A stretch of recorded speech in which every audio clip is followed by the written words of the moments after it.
Welcome back, everyone, to High Kicks and Armbars. This is the second part of this week's show, and I am back in my laundry room to record you this little introduction. So, yeah, for this part of the podcast, we're going to look back to Rise Osaka, we're going to look back at K1 Fukuoka, and we're going to look ahead to K1's Yokohama Matsuri, which has kind of ended up being their biggest show of the year. To help us out, we have half dog, half man, complete Leona Pettis fan, the host of a podcast about kickboxing, Dogman. I gotta admit, I'm kind of nervous to have you on the show, Dogman. You are a fountain of knowledge when it comes to kickboxing, while we're just... No, I'm a fountain of using Google. My memory hasn't worked since 2009, so... Either way, me or CJ are the faulty garden sprinklers, so we are honored to have you in our presence to talk kickboxing over the last month and the month ahead. Recently, we had Rise World Series in Osaka. You caught the show, Dogman? I did. How'd you like it? Pretty fascinating in part. Well, I mean, obviously the big thing is the Kento Pechpanamrung rematch. Mm-hmm. And I thought it was... it's good to see these kind of high-level fights between people who would ordinarily not be fighting. That's how you build a legacy for people. But equally, I never want to see it again. I feel like the questions have been answered in two distinctly different ways. So it was an interesting and fascinating thing to watch. The entertainment value wasn't massive, kind of like the first fight, but it was a curiosity. And I was glad that it happened, but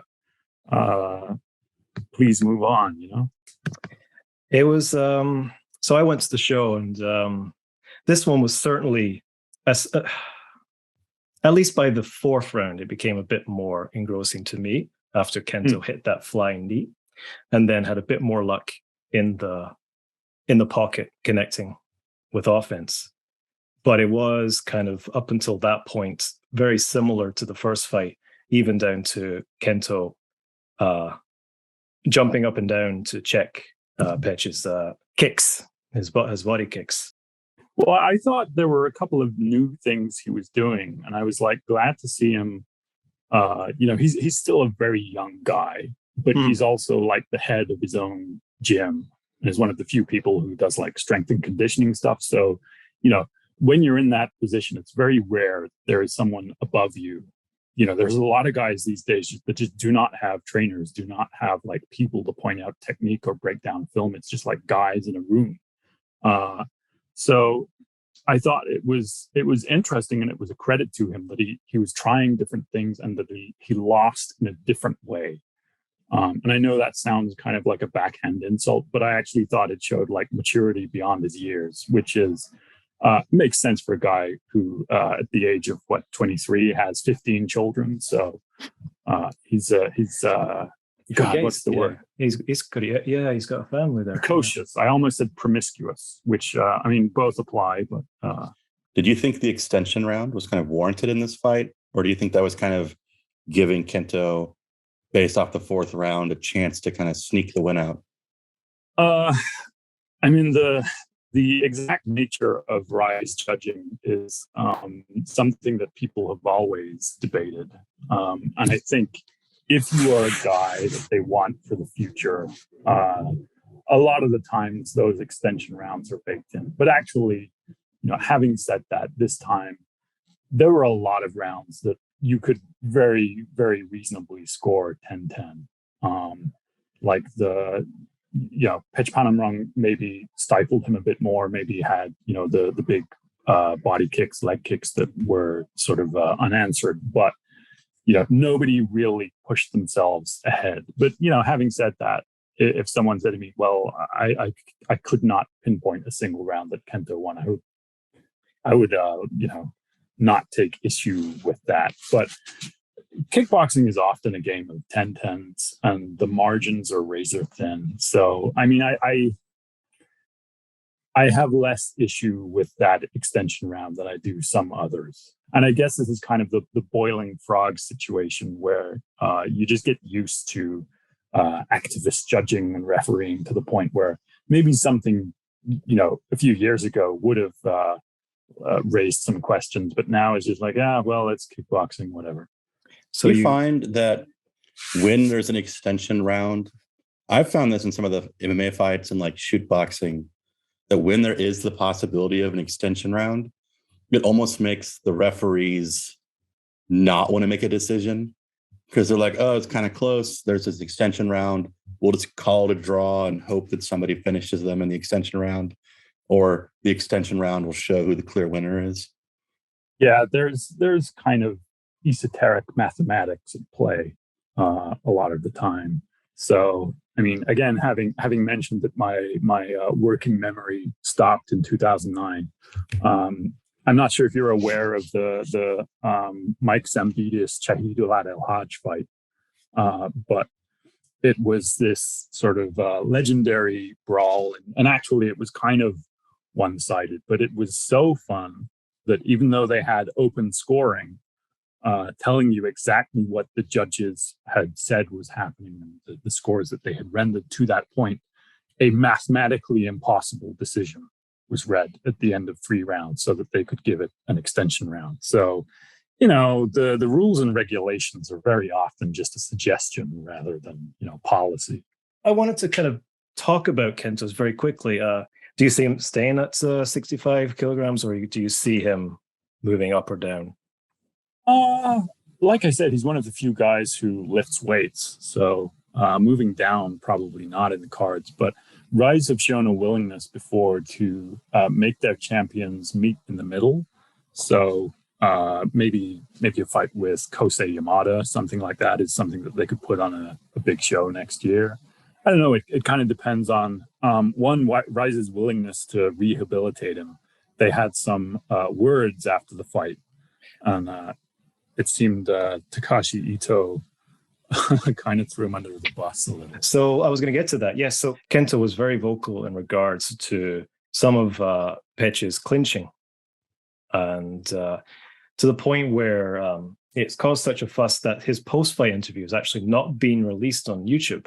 So you believe so, and you saying that Ito, the Rise producer, has kind of thrown him under the bus? Well, I mean, I only briefly looked at a news article, so I haven't watched the video of him saying it, but he was essentially, from the quote that I saw, saying something to the effect of, if you want to be a champion, you do it like Tenshin. You don't complain. You just beat the foreigners that we put in front of you. And he didn't do that.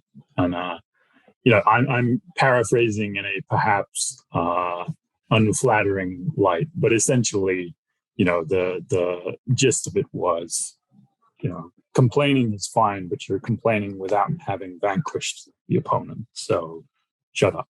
Can I ask a question from a casual perspective? Does Rise have, what are their clinching rules? Are they similar to K1s or? No, so this was one of the big things about the rules for the match is they are slightly more like K1 back in the late 2000s, where you can clinch and you can throw a strike in the clinch and you can, that's a viable pathway to victory. Whereas K1 these days is very much more, they catch a lot of karate guys.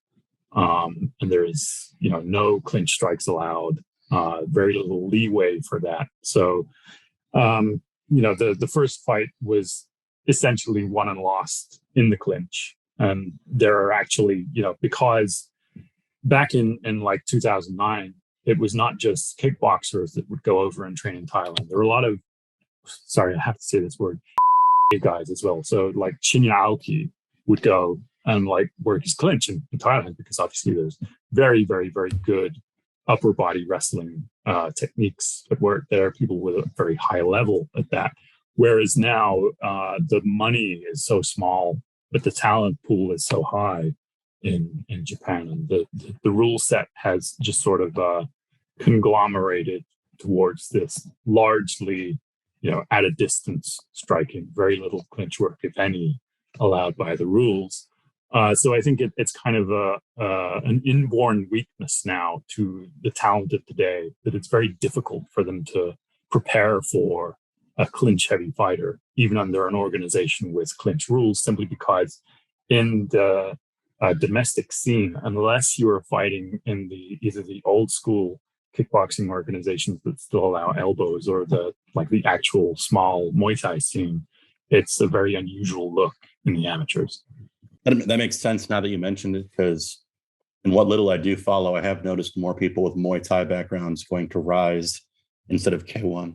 Moving on to some of the other main card results, Kaito beats Samopete via decision. Took him an extra round to do so.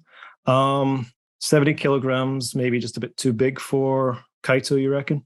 I've talked about this before, not with reference to Kaito, but this, 70 used to be the nexus of international non-heavyweight talent. You had Masato driving everybody north of 60 in Japan to fight at his weight class. There was obviously the large amount of Dutch fighters at the time. And now in Japan, it's very often as bad and as limited as heavyweight is. Kaito is one of these guys who does not seem to have much in terms of an appreciable strength and conditioning routine. And I was actually quite impressed with how he handled the fight with Noiri, who again is someone who, historically has struggled against bigger, stronger fighters, including, Yuta Kubo, who was someone who knew how to lift a weight back in the day. But I do think it's a problem. People moving up because there's more talent, especially internationally, which means you have the capacity to not just swim in the kiddie pool anymore. There's a pretty deep frustration with some of these fighters, like the aforementioned Moiti, that they have to keep fighting in the domestic scene. And there, in Rise, there are opportunities now for people to get these international bouts through Glory, like you've seen Manazo Kobayashi go to Belgium and get absolutely destroyed. But it's something that this generation has not had a lot of experience with, and people clearly have a hunger for that, because they don't just want to be the best guy in the gym. They don't want to be the best guy in an organization. They want to prove themselves as athletes that they are the best person in the world at a weight class. Anyway, I was impressed with how Kaito didn't just stand forearm to forearm with Noiri in this non-canon Noiri loss. He pushed against him. He made him, use those push-pull muscles that he's historically not very good with.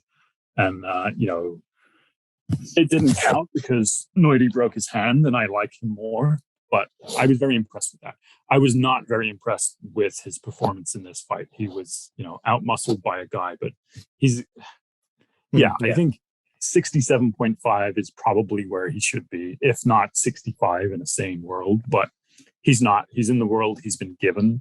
But I also think, he's got an upcoming fight in shoot boxing. He's had an incredibly tough schedule. That's where he shouldn't be. He should be at around 67.5. I don't think he should be at Korakuen Hall in a couple of weeks. No, I think exactly. It's just give him a rest. He deserves to be fighting international talent, but he doesn't and shouldn't be fighting every 2 months. He's a very talented fighter. He's sort of stuck between two organizations now. He had his biggest moment, and then it's like, well, fight this guy who's perhaps less good or as good as the guy Wajima is going to fight, and then fight somebody Korakuen Hall in front of 20 people. It's, there's not a clear trajectory for him. It must be a frustration for people at this weight. Well, I do have something to add here. I think Kaito is kind of in a weird position, very much like Rena, where I believe they are both managed by shootboxing. Mm-hmm. And so then they get put in this weird position. You might remember when Rena was fighting in the early days of Rising, it was like, oh, you can fight for Rising, but every couple months you have to fight for shootboxing. Takeshi. What is Caesar Takeshi's? Takeshi, yeah. You have to come out to the ring with Caesar Takeshi, all the round girls, and you have to awkwardly fit shootboxing fights into your schedule. Mm-hmm. So I think Kaito is going through that awkward phase where shootboxing, I almost assume what is happening is shootboxing is renting him out to K1 and Rise, and they're probably getting some form of kickback, but he has to fight for shootboxing as well at the same time. I mean, this has to be the biggest, like, for in terms of momentum, shootboxing hasn't had this in a long time. Well, it's a weird position where all of their stars no longer fight in their own promotion. I think shootboxing has always had a problem with momentum because of the structure of having the S Cup every 2 years. So, I mean, I don't think that's anything in particular new for them, but I do think they have struggled in a way that, Rise and K1 have not, in terms of distributing and getting their promotion in front of people. Well, shootboxing problem, in my opinion, has always been that it, as kind of you were saying, they have one big event.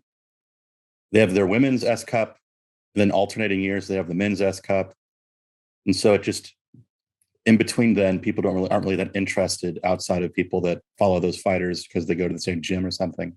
Yeah. Elsewhere in the card, Kosei Yamada killed a man. Best KO of the year, I would say. Dogman, it was interesting. You said you'd put him against Kento. So you wouldn't book the Petch fight immediately? I don't know. I mean, he could theoretically do it, but I feel like Petch. The thing with Yamada is he's actually had a very modest amount of kickboxing bouts.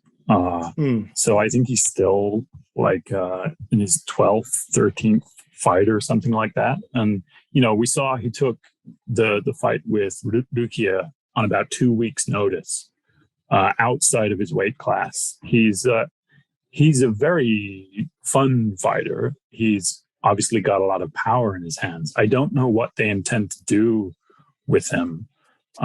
He's, until very recently, had no real interest in promoting himself, which, you do kind of see from these karate guys quite a lot.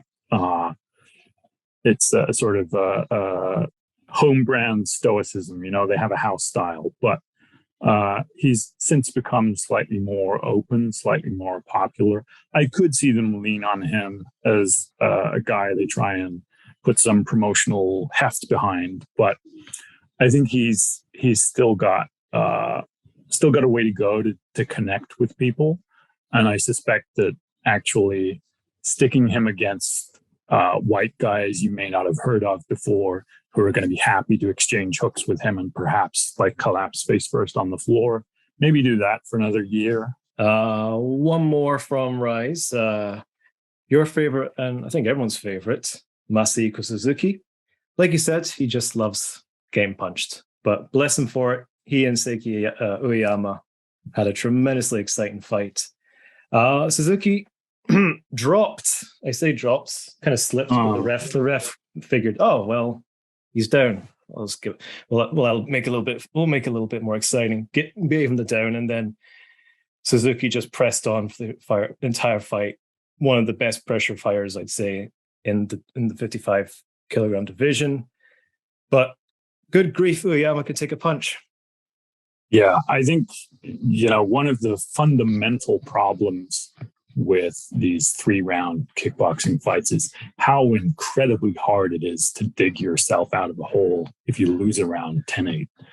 And, you see these kind of legendary performances very rarely, and sometimes perhaps not very fairly judged. Again, no reference to 2009 here as a big Artur Kishenko fan.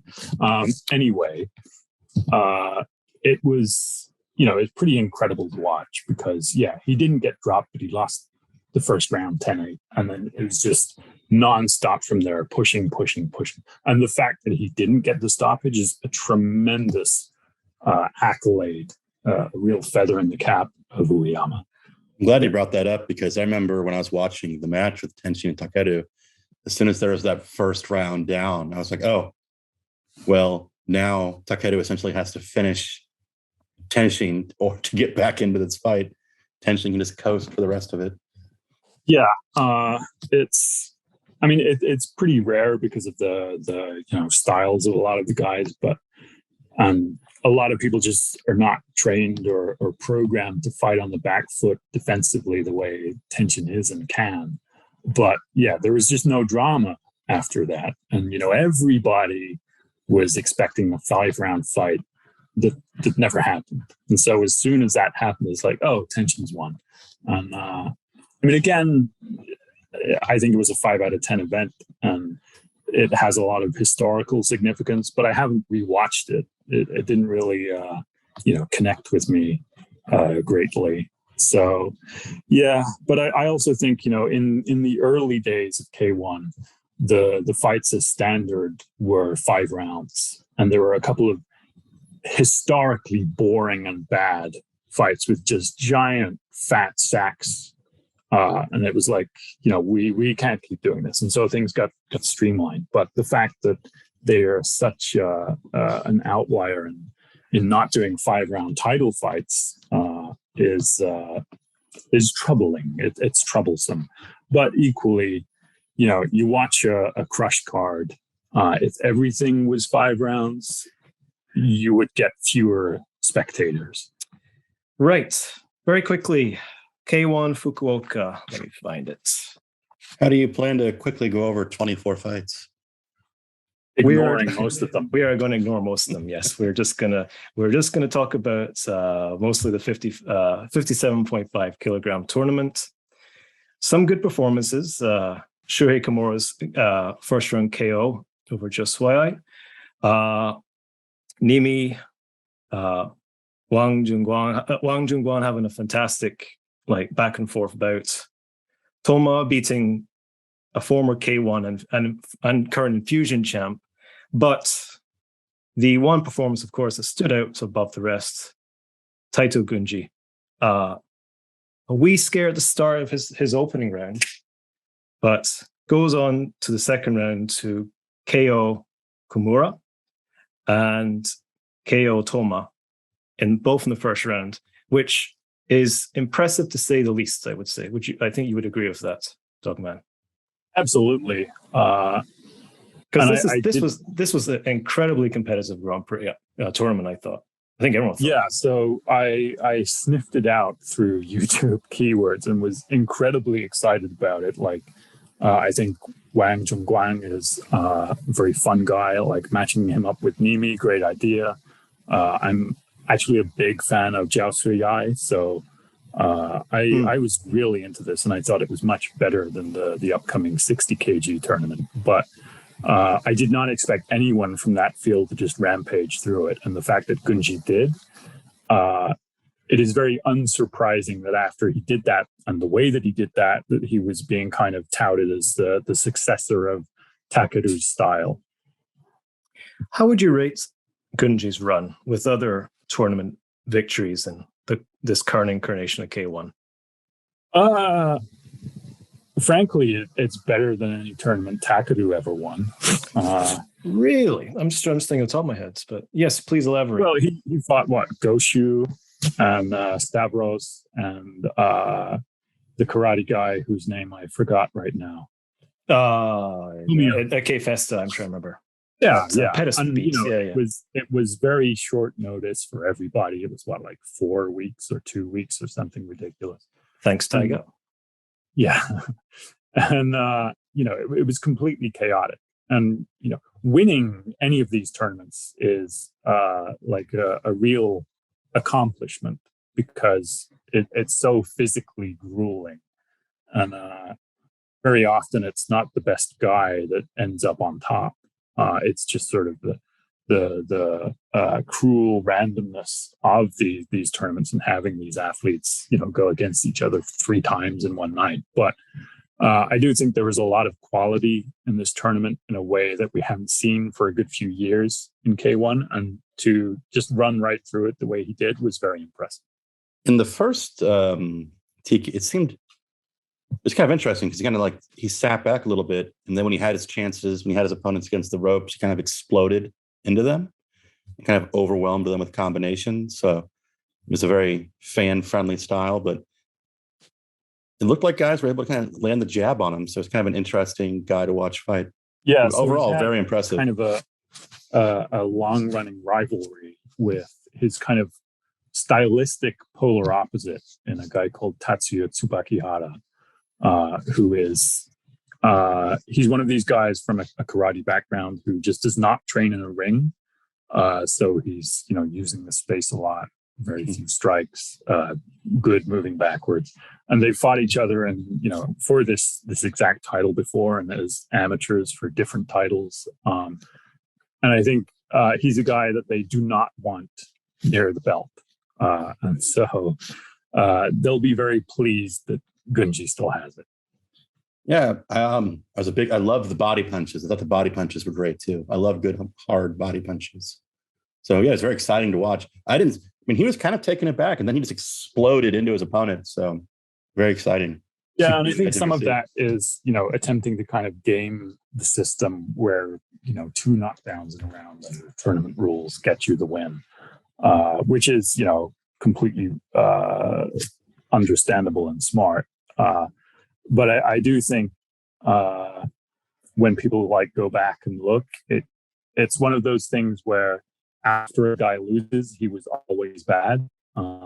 And he can be recontextualized in the future as a guy who forced stoppages that perhaps will look less impressive in the highlight reel. But I think, if you've seen his exhibition match with Takeru, it's one of the reasons that I said that Tenshin was going to win. He's very fast and sharp in a way that a lot of people are not. Good athlete at the weight. He's very exciting and he's had experience as Cross champ and now K1 champ. And I think he gets it. He knows that he has to spend the time in the gym, in the salon, fighting in a certain way, having a certain degree of tan. I think he gets pushed pretty far. I love the tournaments. I think it's a great division, and I would love to see another tour. I'm curious to see how another tournament would be. I mean, it's not the max days, obviously. We can't have it every year, but every 2 years, just to see how someone like a Toma progresses. I think. Yeah, and I think they've had kind of a bad run at that weight for a couple of years now, and Gunji seems like a guy who could stabilize things. So. Oh God, what's his name? Previous 57.5 kg champion, golf guy, Southpaw, very good. Oh, Murakoshi. Murakoshi, yeah. So you could make a case for his win in that tournament. He didn't win a single fight. And then after him was Egawa, who had a great tournament run and then just imploded to Tsubakihara. So I think, this is a guy that they can, build something around and who can stick around. Maybe just in terms of timing, Yuki Yoza. I love him. He's brilliant. It's I would pay money to watch him and Noidi sparring, and you can see his style kind of converging in certain ways with Noidi. Like he was doing things that were just, if you showed me a photograph, I would say, this is stupid and insane. This guy has no fundamentals. What is he doing? This sucks. Like he threw a calf kick to the back of the knee. Yes. And then without putting his foot down, threw from the opposite side an uppercut. And that's the end of the fight. Yeah. Like that ending a fight is ridiculous, but it did. And this is something I saw against Taiyo Asahisa. He's very good at sniffing out where and when his opponents shift balance in their legs and just smacking the hell out of the planted leg. And so the reason Taiyo Asahisa was not on this card, I'm pretty sure his foot was broken. And you can see in the fight where that almost certainly happened. So Yoza kicks him on his planted leg. And it's sort of, he ends up standing on one leg with his toes bent backwards, all his weight on his foot. And it looks pretty gruesome. And it just hasn't recovered yet. And, Shinohara also got his leg busted up pretty gruesomely. And it was the first round, Yoza sort of dropped it through inactivity, but he was still landing that left uppercut. I thought Shinohara's boxing was, nothing, the guard, Yoza's guard was good, but it was enough from Shinohara to keep him kind of out of rhythm, if that makes sense. Yeah, like Shinohara won the first round on activity. He was like his volume was at least 2 to 4 times greater than Yoza's. And So then is that the blueprint now to beat Yoza? Someone who's like that ability and just stay away from those. yeah, you true have chunks to of do ice? that for 3 rounds. You also have to have arms the length of Schiltz while being a 62.5 kilogram man, which is, I think Tayo could win. That was a close fight, but he's so good at the same base style. And his leg kicking game is so unusual and so varied and so just subtly brilliant in terms of understanding the distribution of weight of his opponents and the timing of it. It's a nightmare fight for anyone. Like, how do you train for the guy? You guys kind of covered it. I thought it was kind of funny because I didn't see it coming at all. I thought Shinohana kind of clearly won the first round. He was landing more combos. He was jabbing. And then Yoza came kind of out of nowhere in the second round and turned it on. And when he wanted to finish it, he finished it. So it was very impressive. And for me, it kind of came out of nowhere. Yeah, I think when maybe it was your first episode and you recommended people watch the fight between Yoza and Asahisa. And I would like his first few fights in kickboxing were actually under Muay Thai rules. And I don't think that suited him very well. But he, since training at Crest, he's been spending a lot of time with Masaki Noiri. He's got a pretty good left uppercut now, but I think what really sets him apart from a lot of guys is the fact that he can commit to a game plan and not just, string out offense and do whatever. He has, an idea of what he's going to do to take out a guy, and it's not necessarily going to be in the first round. And he builds on it, and it's really fascinating to watch. So K1 heads up to Yokohama. This is the third Yokohama Matsuri. I always find it funny that you kind of go back and say that the 57.5 kilogram tournament was superior. And in terms of talent, yes, it was. But Dogman, you're actually part of the reason why I'm actually more invested in this upcoming super featherweight 60 kilogram tournament. So as a result of Takuru vacating his belt over the summer, we have 8 men looking to claim it. I'll just quickly go for the opening round bouts. Tatsuya Oiwa, Chain Guy versus your man, Adam Boafufu. Leona Pettis versus Ayob Segri. Hirotaka Asahisa versus Nakrob Fairtex. I hope I said that right. And Tomoya Yokoyama versus, I'm terrible at Greek names, Stavros Exakos. Stavros Exakstidis. Thank you very much. Thank you very much. Damn you, Bailey Surgeon, for getting yourself injured and putting me in predicaments. The main reason I got you on this show, Dogman, is because you wrote a fantastic article last year in regards to the Takeru Leona Pettis fight last year at K-Fest of 4. It's over at the fight site, and even today, I highly recommend people go over and read the article. CJ, I send that to you, and you also enjoyed reading it. Yes, that was very enjoyable, especially when you don't know the history. It's very informative. Not even just the history of it's quite a fascinating history, which they did a terrible job of contextualizing for people. Not even just like of the two fighters, but also of like the current K1 like infrastructure. It's just it has roots in the death of the old one. They just sort of ignore kind of continuity or story. And it's like the company is run fundamentally by pro wrestling people, and they cannot tell a story to save their lives. It's really bizarre. Like I said, it's still worth the reads, and especially as we are looking at Leona Pettis entering this tournament and trying to make good on a promise to his mother, who a few years ago passed away after a battle with cancer. That promise to win a K1 world title. Dogman, you're a big Pettis fan. Is this his moment?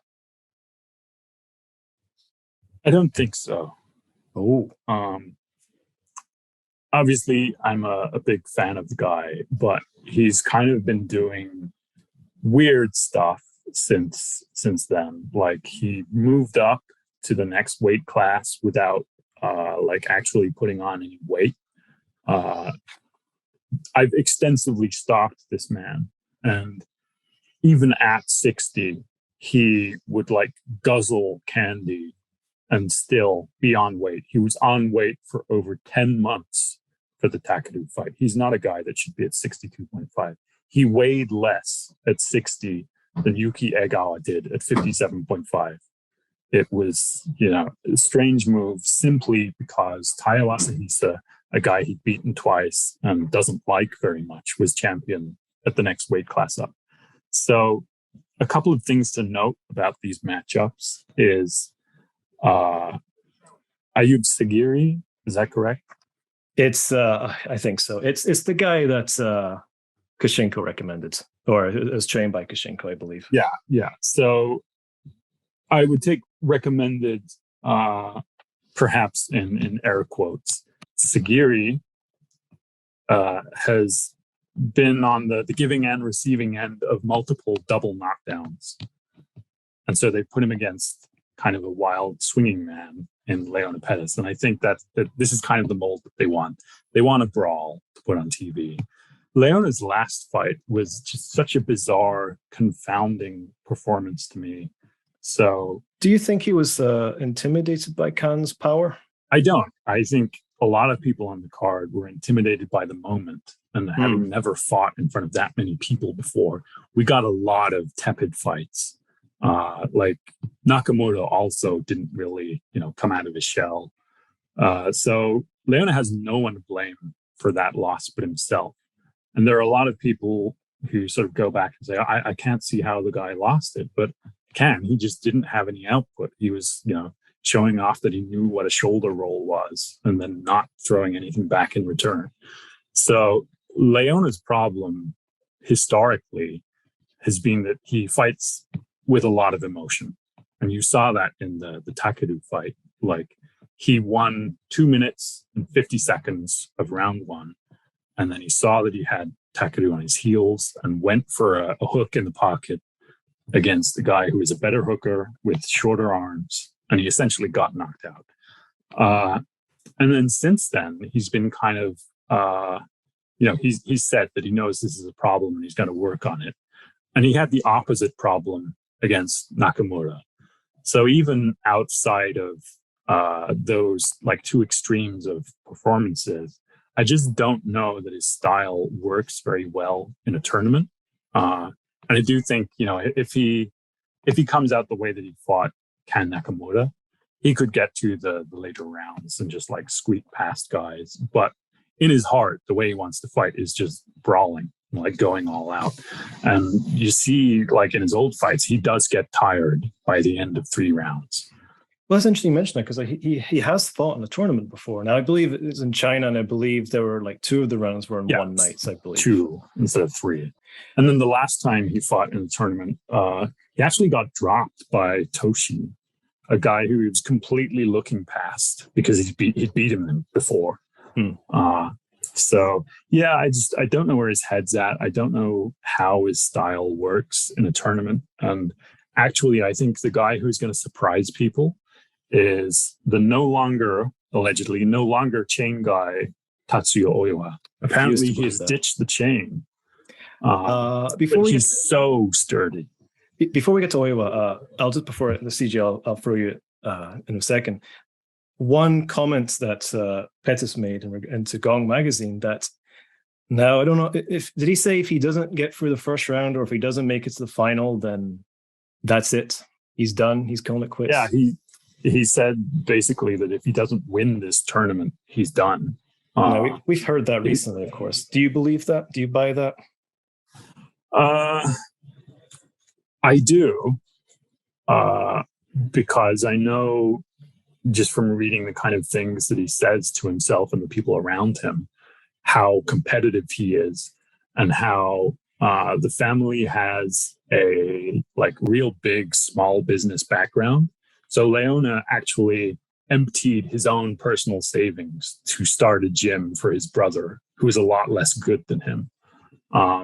He bought a very expensive car, which nobody can figure out how he could possibly afford. And basically, he's been running gyms for a long time. He refuses to be drawn into like all of these extra things that typically support fighters. He has essentially one big sponsor, and then sometimes you'll see his sponsor patches are like the soft porn guy who is his manager.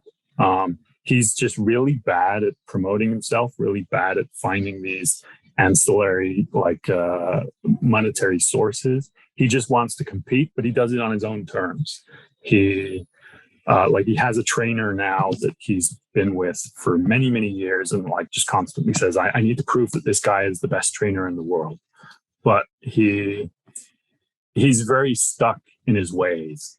And it is only after he lost to Takeru that he engaged like a personal trainer, because he was just like, well, I tried lifting weights and I wasn't good at it, so I don't do it. I just punch and run. And it's a bizarre way to train for someone who is legitimately, on his best day, one of the top 2, top 3 people in the world at his weight.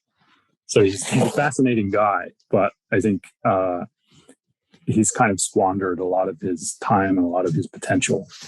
I always love what I like to call, like a Buster Douglas situation with, I'm always afraid of a fighter with a dying relative. Let's just put it that way. They seem to win when they make promises. He has a tattoo on the back of his neck now, which they make him cover up with the weird latex spray that they have, which is kind of it's quite depressing to know what it actually is and the meaning of it. So it is his mother's favorite flower, and the stem is the exact time and date of her death. And for them to make him cover that up, I think it's sort of that's harsh. Yeah. I mean, that's the difference between Kaneko's tattoos and that. Yeah, but, and like if you let Minoru Kimura be like covered in tattoos because he's quote unquote Brazilian, but something so completely at odds with the concept of, you know, the social taboo about tattoos. Like, I don't think anyone would care that he has a flower on the back of his neck, especially if the commentary says, oh, here's why and what that is. But yeah, K1 is concerned about certain things that are kind of at odds with some fundamental pillars of their construction. However, I do have one more thing to say. I'm going to send this to the chat. Look at this that has now been put in Leona's gym. Holy, what is that? It is a giant wooden sculpture of a dragon. Huh. So I don't know if somebody just like donated that to him out of the kindness of their heart, or I hope so. I hope someone made it for him personally. It seems to be the case, but with my limited personal experience, I went to a place that made wood like this, and a statue of that size would be extremely expensive. Yeah, wow. It is an unusual accoutrement to a gym. Is Leona's girlfriend a city councilor in Osaka by chance? He's there's a long-running unrequited love story. I'm pretty sure they worked together at one point with him and some model. But in the lead up to his fights, like he lives essentially in a zoo. His like tiny little efficiency apartment is full of animals. He's gotten into snakes recently, and I don't think women like the fact that he has a studio apartment where his bed is directly next to like cages full of flying squirrels and dogs and snakes. He's an unusual man. So no, his girlfriend is not the CEO of Potential and is not like skimming COVID funds to fuel bad cards. Somewhere Suzuki's ears peaked up and he ran back down and is hiding. Alleged kickboxing promotion. Alleged CJ. Yes. Right. Let's get to the main star of this. International Man of Mystery, Adam Buafufu. You got to admit the guy's got killer hair. He does. The thing with this guy is outside of being at a press conference for the fight with Takeru, I don't believe he's real. I don't believe anything about him is real. So there's a very famous, very famous in the context of, watching and talking about kickboxing, Frenchman by the name of Luca Bordon, who has like this early warning radar system. If anyone has gloves of some description, they could be, latex hygiene gloves, and has ever thrown a low kick or a high kick or any kind of kick and a punch at any point in their lives, he's heard of everyone, and they like take up space in his brain, and he has like an internal ranking of all of these people. Adam Bouafoufou speaks French, lives in Morocco, allegedly has an ISKA title. Nobody knows this guy. Nobody had ever heard of him. That's what I thought was weird, because I was kind of looking into him in preparation for this, and all I could find was literally only the K1 profile page of him. Yeah. That claims he's 19-0 with 10 knockouts, and he has all these like Moroccan championships. And all I could think was, if you're that successful of a fighter, you'd have some online presence. He has an online presence, and let's look that up right now. I meant outside. I meant like other people be writing articles about you. Yeah. Not just like your own social media page. But he allegedly has 123,000 followers on Instagram. His latest post. You get that when you're sparring with a roll of carpet. Exactly. So all of his things have thousands of likes and zero engagement.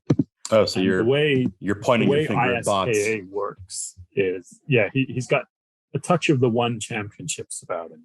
How dare you? But he's, no one's heard of him, to the extent that K1 engaged Yoshihiro Sato, who is a former fighter from the Max days, to kind of break down this tournament. And all they've like said about him in any of the pre-fight fluff stuff is, oh, he's very unorthodox.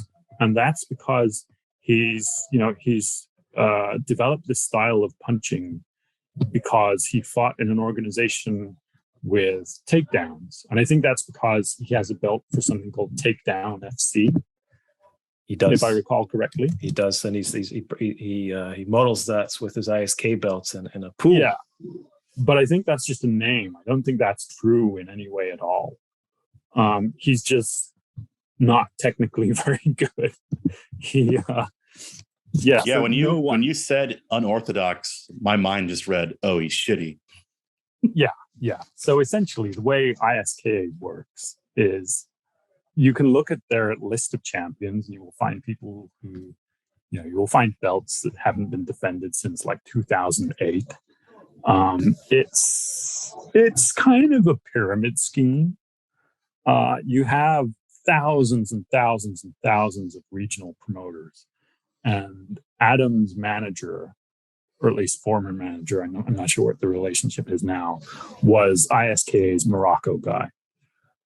So he's out there like making videos of him doing speed bag work on light poles and folded up rugs and stuff, but nobody knows anything about him except for like 10-15 second videos, and maybe like all of which he's posted. The funny thing about him, right, is ISKA have rules and regulations about what you have to do to be in an ISKA title fight.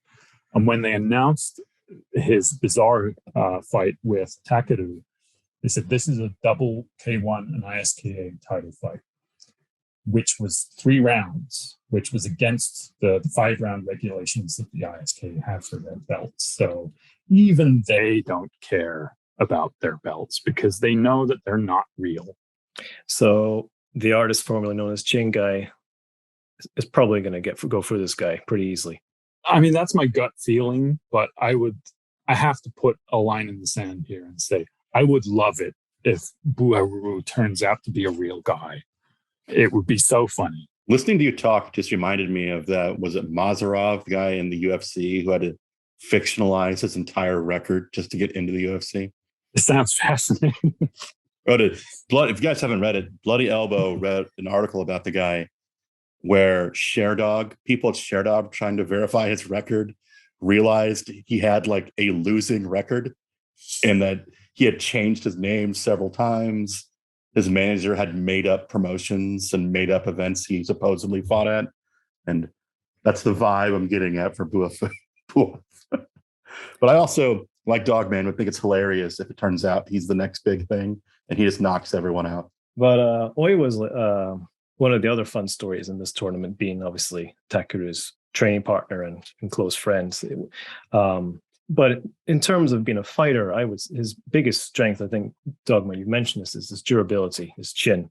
I don't recall a fight where I've seen him be knocked down. Neither do I. And I think the ultimate endorsement of his chin is his fight against one of the other guys in this field, Hirotaka Asahisa, who just spent 9 minutes beating the hell out of him. It was like a completely demoralizing, one-sided beatdown. And he never went away, never went down. It's an incredible attribute to have in a tournament.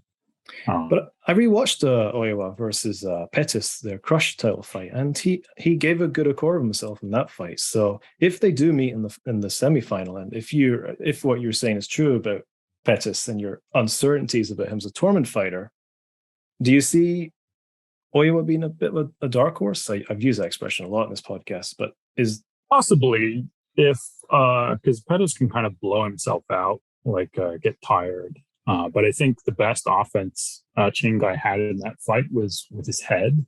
It was a pretty messy affair after Leona hit a pull counter on him that didn't put him down and then rushed in. And then after that, you can actually negate a lot of what Pettis is good at by just clinching and rubbing your head against him. He's like a tall, gangly specimen of a man. So I could see that. I would hope not, but I could see that.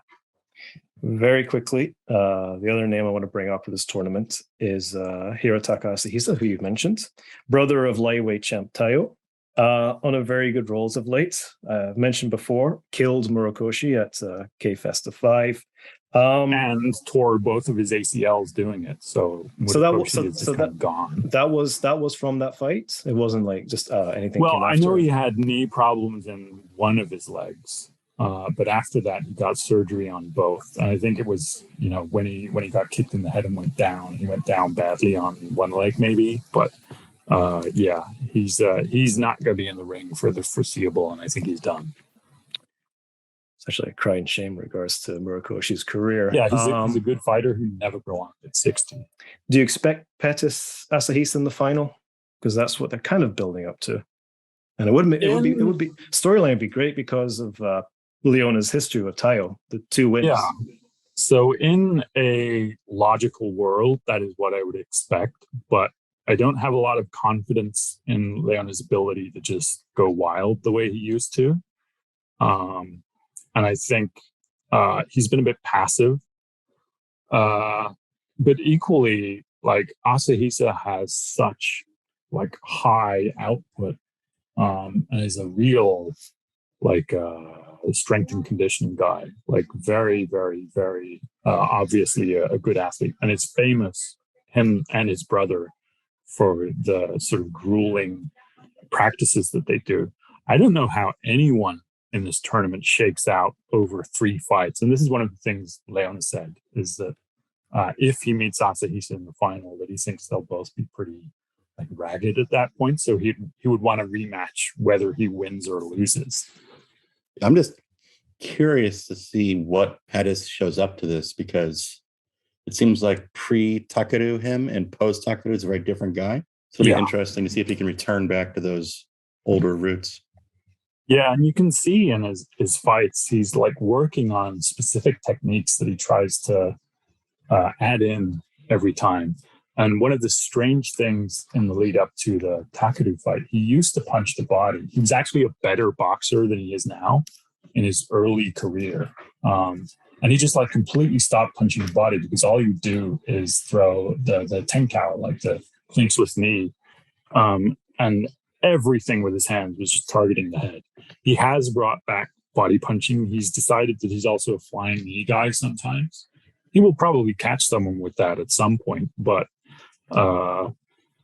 yeah, it's a bit of a coin toss. Like, what does he do when he shows up? Does he go wild? Is he so conserved that he's doing nothing? It's like on his best day, he's one of the best guys in the world. And on his worst day, he just sort of hangs out in the corner and does nothing.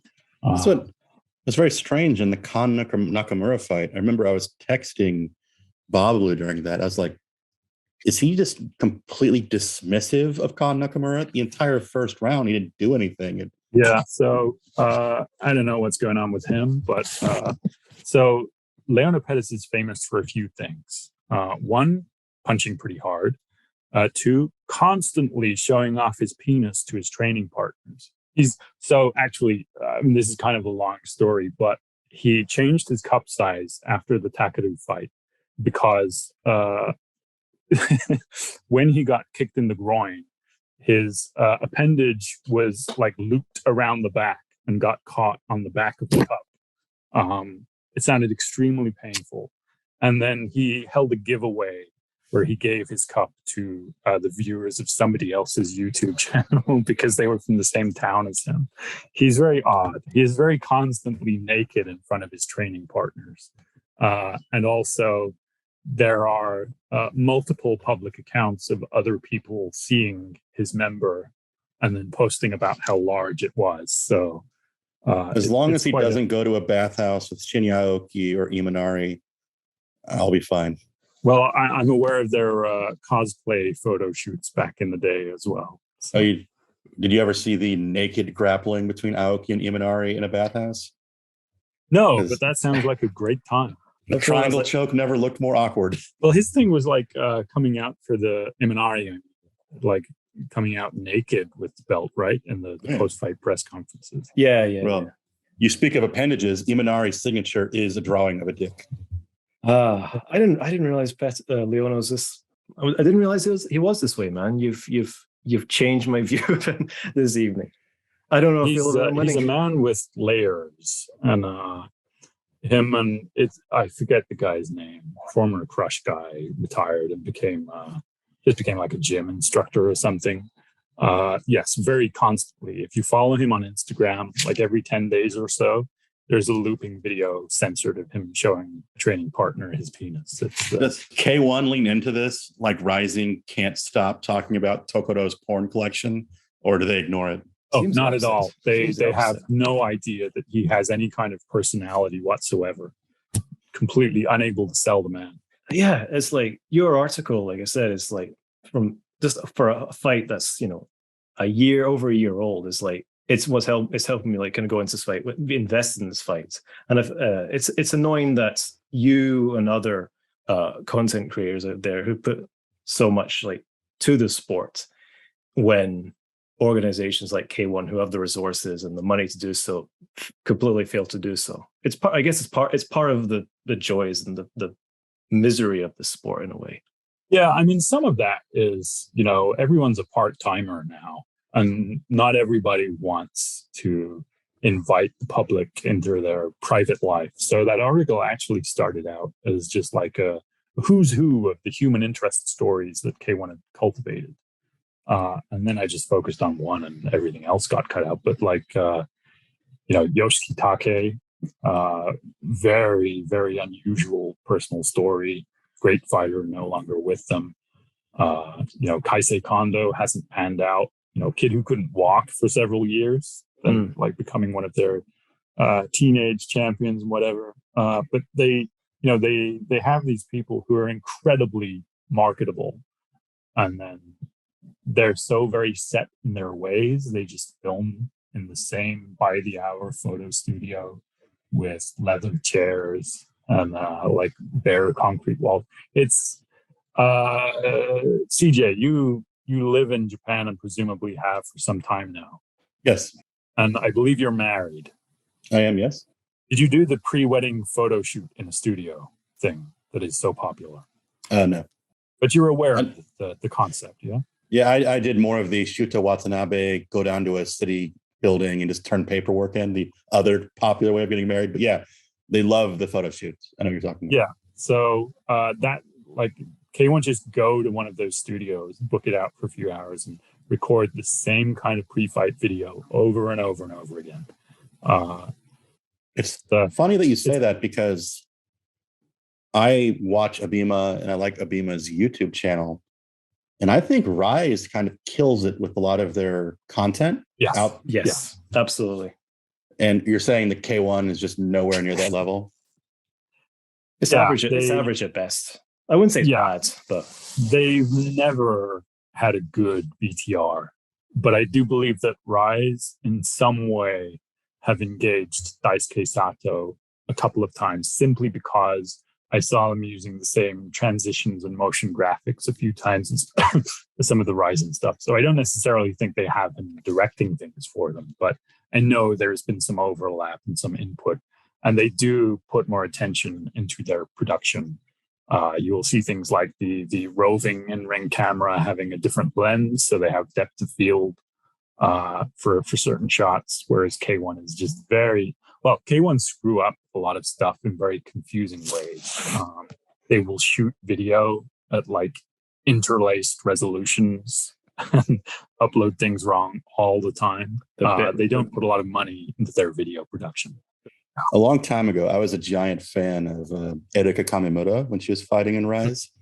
And I love how they still use her in their promotional content, like videos of her yelling at her fighter backstage, or videos of her beating up comedians. So yeah, they had her as a like tournament producer for the thing that Hinata Terayama won. And you get that sense of like continuity and importance of these people. And K1 did try and lean into that when they tried to book the Takeru Pettis fight like 3 times. And one of the things they did, they ended up going back to Yoyogi. It didn't happen, but they sort of produced all these graphics where it was like, oh, here's all the old K1 champions. And it was like a film strip kind of thing and how it flows into the current day. And then that didn't happen. So they just kind of shelved it. And they've just not been very good at capitalizing on any of the kind of history that they have licensed, you know? Well, it was nice to see a drunk Peter Arts ringside for the match. I mean, it's always nice to see a drunk Peter Arts. Well, they've kind of stumbled on a bit of a storyline in the form of this super lightweight 65 kilogram title fight. Tetsuya Yamato, the champ, beating Hideki Yamazaki in K-Fest of 5 against all the odds. Dogman, I love the tweet you put up a while back when you're talking about that time that you watched Yamato win his first K1 Max tournament in a bar on your old iPhone. It was an iPhone 3GS, which I won for free. I never paid for it. So it was great to be able to do that. But it shows you how long the guy has been around. Everyone was very critical of the Yamazaki fight, but he won it. Yep, and so we canceled all of the criticism. Yes, it was actually well done, producer Nakamura. Your tears were all for something. But it finally gives Daizo Sasaki his moment. I mean, the thing that's mostly been in his way is the fact that he's such good friends with Yamazaki. So if you like go back and look at the various and long list of career-ending injuries Yamazaki has had, the guy who's always like, picking him up physically off of the canvas and like transporting him around, like when his knees got messed up, Daizo Sasaki was the guy giving him like a lift, like carrying him physically backstage so that he didn't have to walk. They are like really, really close guys. So Sasaki is a guy I absolutely hated until very recently. He's boring. Yeah, but he's had some good fights recently. He has. It's been like he's been playing against type, and it's been great. But I have a lot of respect for the man, and I want to see him win a title because he deserves it. They have fought once before in 2020, Sasaki winning via decision. Is this the end of the comeback story for this kind of this comeback story that K1 have stumbled across? Is this the end of it, or does Yamato have another one in him? So, I mean, you ask a question like that, and it's like framed so beautifully, and is like has this poetic sadness behind it. And the answer is yes, it ends here. It's like it's just very unfortunate. He shouldn't have won that fight, and he did, and he's not going to win this fight. He should be fighting people much less good than this. He had everything. To be fair, everything was kind of going for him in all the weirdest of ways. It was the same building he won the K1 Max tournament. It was the same punch, and to be fair, he was fighting another man who's more machine than man at this point. But I hope Yamato pulls it out. But I would love to see it. But lightning is not going to strike twice. But I do want to keep seeing Yamato fight, but I want to see him fight the kind of guys that you only see on Fukuoka cards, like guys who haven't fought in 5 years and maybe have a job in an insurance company. He should just be getting the easiest possible fights and make people in their mid to late 40s feel good. That's his role. What a mess of a division, though. Yeah, no kidding. It's just kind of funny to see a champion who's 43-20. That's his fight record. So, but yeah, I mean, my thought when you asked that question was, in combat sports, sometimes you see these guys in a downward spiral, put a couple together, but just comparing the two, I don't think he could beat Sasaki. One more or two more fights, I kind of lumped them together, and it's two fighters that they're kind of inseparable at this point. Akira Kaneko and Masashi Kimura, two of the best 55 kilogram fighters in Japan. They're fighting in separate bouts.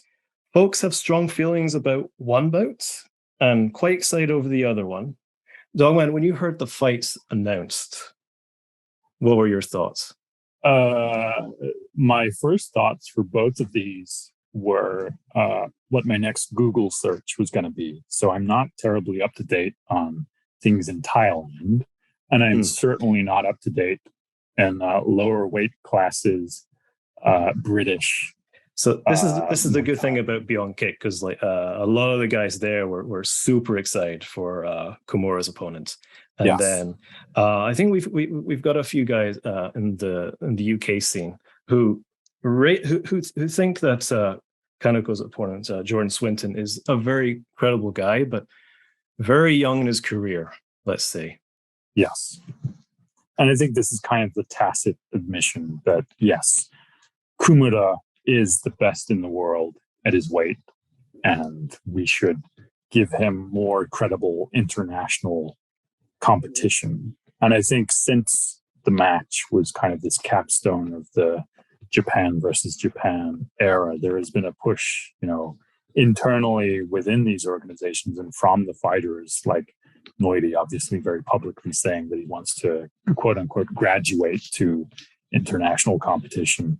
And I think the level of the two guys that they've found speaks volumes. I was going to ask you, I was preparing this question, do you think K1 are now pushing that direction, kind of where Kimura is the best in that division, and then they go and release a poster which they actually put it right in front and center. Kimura's the champ. Kaneko's the champ, but Kimura is the best. That is literally what it says in the poster with these two guys. And it's a completely 100% true statement. And I would love to see them fight again. But I mean, the last fight they had was great, but also kind of I won't say a head scratcher, because you get it under the established rules and perceived wisdom of how this stuff is scored. But it was a fight that Kaneko won and had essentially one moment that won in the fight, and the rest of the fight was, pretty bad for him.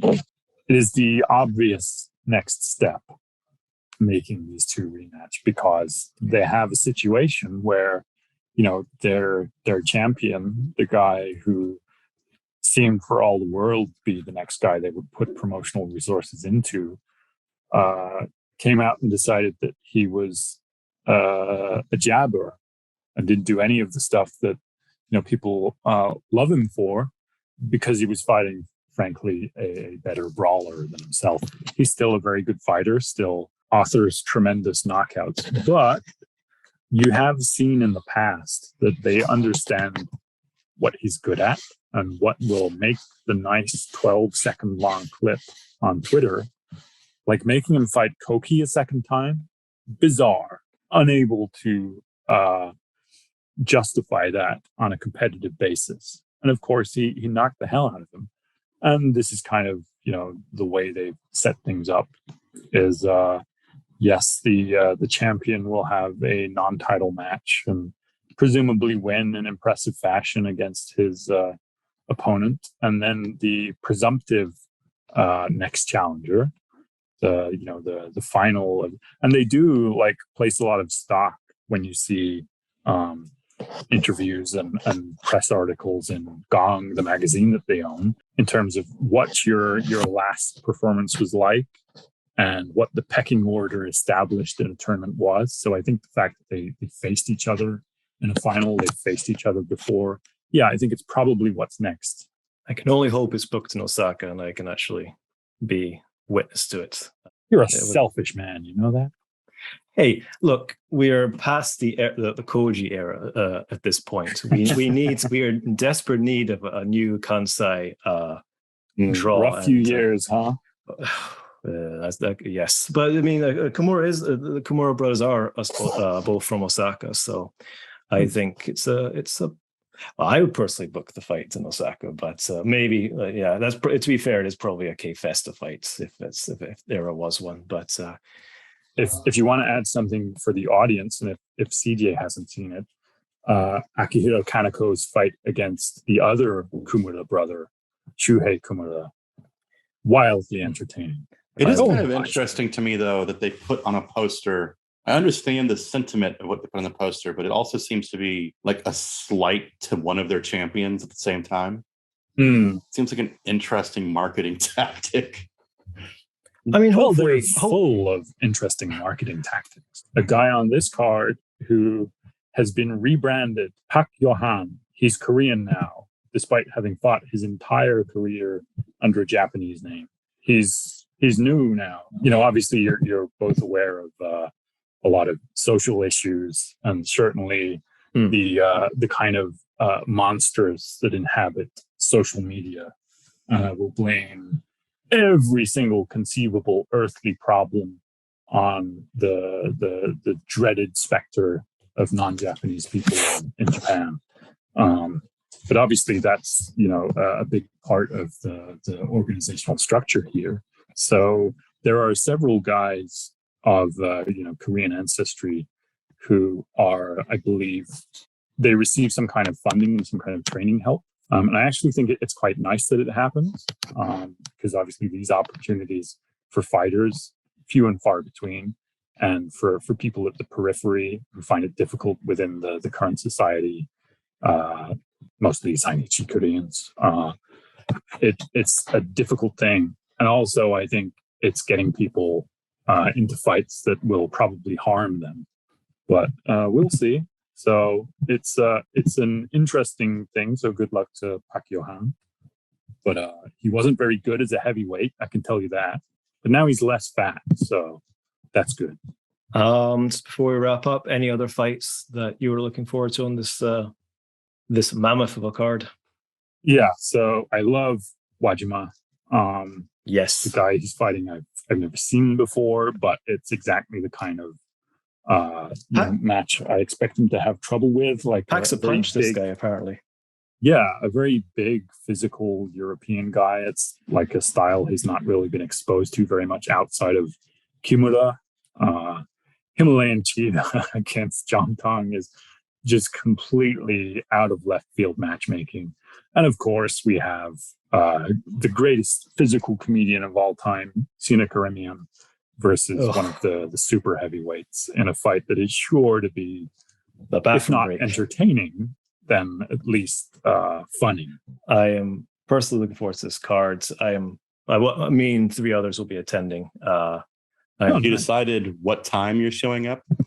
I'm fine going to a 20. I think it's 21 last I checked. 22 fight card, but 3 others. Ugh.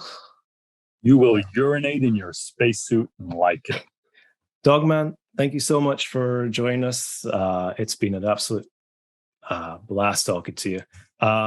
Please plug your stuff. There's this thing, podcast about kickboxing. This is a podcast about kickboxing. It will return eventually, but I really enjoyed this because I didn't have to do the scheduling. I didn't have to message people and say, hey, apologetically, can I have several hours of your time to talk about this nonsense? And yeah, it's great. You want to have that? Have at it. You can be a podcast about kickboxing. Really appreciate the time, and I think we will call the wraps there. Thank you so much. Thank you. Once again, a big thank you to Dogman and to Jack Wannon for taking the time to record with us. Please check out their Twitter and their podcasts, all of which will be linked in the description. And be sure to check out CJ's website, sogokaku.com. And thank you for listening to these unnecessarily long podcasts about unnecessarily long sporting events. We should be back in a couple of weeks in October to do it over once again. As for now, I am off to hibernate. Have a good one.